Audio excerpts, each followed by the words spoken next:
What's going on, booktube? We are back for another video, and I usually only post on Thursdays, but hey, it is the very first day of June, and so I thought, hey, let's make our very first TBR video of the month. And so here we are, and I have a good few books that I want to get to in June. Honestly, I feel like I have such a good list, and I honestly cannot wait to tell you about them. There's been a lot on here that I've wanted to read for legitimately months now, and I think that June is probably the best month for it. I am more motivated than ever to get through some more books. I want to really step it up with my reading game. I know for like the past couple months, I mean, I've still been reading. That is an accomplishment in and of itself, but I want to step it up. Last month, I finished 4 books, and in April, I finished 5. And so in this, I think I would like to step it up, beat both of them, and finish at least 6, which I know, 6 books. But to me, that would be a big accomplishment, and I am really gonna go for it. Without further ado, let us step into the books that I would love to read during June. Before we get into it, I do want to say a lot of the books I don't actually have yet. They are on the TBR, and I am going to go get them during the month, but a lot of them I just don't have on my shelves yet. I honestly don't think it would be a great reading month unless I threw in a romance story as well. I do love those from time to time, and this one has been on my shelves for months now, and I have specifically been waiting for June to read this book. You might already have guessed it, but the book is called 7 Days in June. From what I know about this book, it is about 2 people, a man and a woman, that are in a relationship, maybe in love whenever they are younger, and they just fall out of it. And then later in life, they meet up at some place I honestly don't really know, and I kind of enjoy that I don't know, but they meet up later. And as the title says, they have 7 days during the month of June at wherever they have met up at to maybe rekindle that relationship and see where it goes. I'm very excited to read this book. That is pretty much all I know. I used to know more when I first got it, and as the time has went by, I've kind of forgotten exactly what it's about. But like I said, I really enjoy that fact. I think it'll be even funner to read it without knowing as much about it. Next little book I have up on here is one that I have had pretty much on every TBR for months now. For literally months, every single month, it's on the TBR. It doesn't get read. It gets put on the next one, doesn't get read, and it is just a cycle. And hopefully that doesn't happen again this month. That would be such a hypocritical statement, me saying it now and then doing it again. But nonetheless, that book is The Spell Shop. I have seen this everywhere for literally months now, months and months and months of people hyping this up, talking about how cute it is, talking about how good it is, how such a good read it is, and I cannot wait to read it. I have had this for a good little bit now, and I think this is the month. I would genuinely say I don't know anything about this other than there's like a talking spider plant or something like that. And that's just because of like the one book talk video that I saw with this book, and she was talking about how much she loved the talking spider plant. And that's all I know.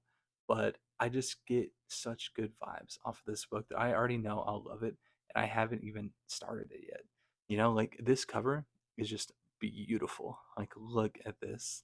And I mean, purple edges, cute. I am very excited to read this book. And like I said, those two are actually the only two I have in person right now. But we're going to go through the rest of my list. I do have a list, I just don't have any of them. So we're going to go through the rest of it. So the next book up is kind of a cheat because I started it like the last day of May. And so I am already about 140 pages into it as of today, and that book is Dungeon Crawler Carl. I am loving this book so much. It is such a good break, such a good relief from what I have been reading. Like it is such a humorous book. I am really enjoying the vibes of it after reading all this heavy, huge world building fantasy books. The basic premise of this, as a lot of people will explain it, it is like a video game, but in a book format. So the way it is written, there is this man named Carl and his ex girlfriend's cat.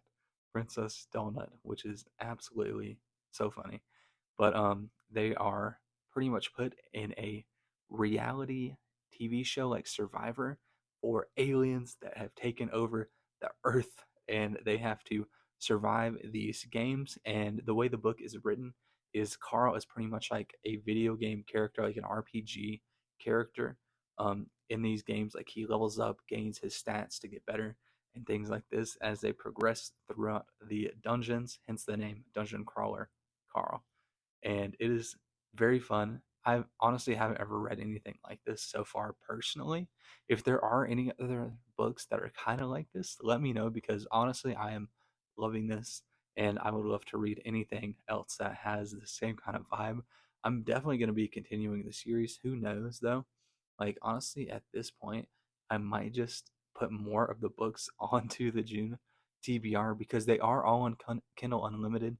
That is how I'm reading it right now. And so who knows what could happen. All right, next one up here we got is a thick boy, and that is Words of Radiance by Brandon Sanderson, another huge 1,000-page brick. And I absolutely loved The Way of Kings. I have it right here. Amazing book, incredible. Loved every single page of it. I don't care how much people harp and hate and say this is the worst of the series. If this is the worst of the series, then I am already in love with it. This was such a fun read, and I am in love with the world building. There's not really much I can explain about it without like giving things away. Like, it is pretty much there is multiple points of views in this. There is Kaladin, which is pretty much a slave on a bridge crew, and there is Shalon, which is a historian, kinda. I don't want to say literally anything else because I don't want to give a single detail away. And then there is a father and a son. The father is a war general for his army, and his son is his son. There is a lot of world building in this book, but for me personally, that is something that I absolutely adore in fantasy books. I love all the little details, all the little build up. Give me more of it. This book could have been another 100 pages and I would have been perfectly fine with it. But that is up to you. That is obviously personal preference. Some people like to just dive straight into the action within the first chapter, within the first 100 pages. I love a good build up. I love a good anticipation. And so this book did everything for me. I cannot wait to continue with Words of Radiance. The next book is completely different from everything on the list so far, but for the past month or two, I have been feeling the slight urge in the back of my mind to read some kind of history and get back into it. Back when I was in high school, history was always my favorite subject. Every single year, no matter what kind of history it was, history was my jam, and I could not get enough of it. And ever since I graduated, I've just kind of slacked on that. And so I've been having like the urge to get back into it. And what better way to get back into history than reading about some ancient Rome, obviously, the Roman Empire. But the specific book that I am talking about is SPQR. This is a book that I saw recommended by Kist. I will put his link in the description. I love all of his videos, and this is the one that he said to read to introduce yourself to Rome. And I am very excited for it. But if you're someone like me that's been wanting to get back into history books or maybe learn a little more about history, specifically, obviously, ancient Rome, this might be a good starting point for you. I'll post my thoughts on it whenever I do get around to it. But I am super excited for it. I have a feeling that I will love this. Okay, and so the book that we have up next is the last but very much not least. I've seen this book going absolutely crazy everywhere to do with books, and that is Assassin's Apprentice by Robin Hobb, aka the Farseer trilogy, aka the Realm of the Elderlings universe. If you have not heard of Robin Hobb, if you have not heard of this series, where are you at? And do you even read fantasy if you have not heard of this? I haven't even read this, but I have seen this nonstop. Every list, every top 5 list, everything to do with fantasy, that this series should be read. And so I do want to get to this book this month. It is a little beat up here. I got this from like a huge book haul, and honestly, I feel like this book alone, or this trilogy alone, because right about there, I actually have the whole trilogy from that haul. I feel like these alone were worth it. But I am very much excited to read it. This book has obviously been well loved, so that has to mean something. If it's been read enough times to look like this, that is saying something about how good the story must be.